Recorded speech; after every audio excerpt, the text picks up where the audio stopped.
राम। माँ भगवती सरस्वती का आज दिनांक 23/1/2026 को बसंत पंचमी पर्व मनाया जाएगा।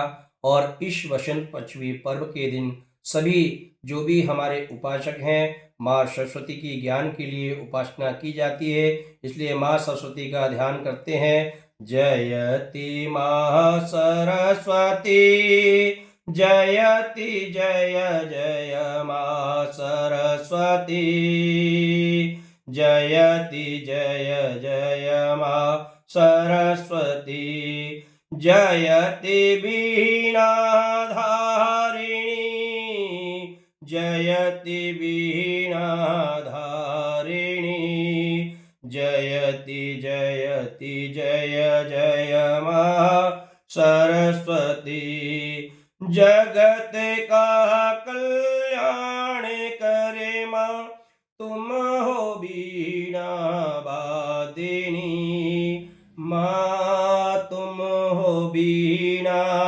वादिनी, जयति जय जय माँ सरस्वती, जयति वीणा वादिनी, माँ जयति वीणा वादिनी, ज्ञान की सरिता माँ, हे सकल जगतारिणी, माँ हे सकल जगतारिणी, जयति जय जय माँ सरस्वती, जयति वीणा वादिनी, माँ जयति वीणा वादिनी।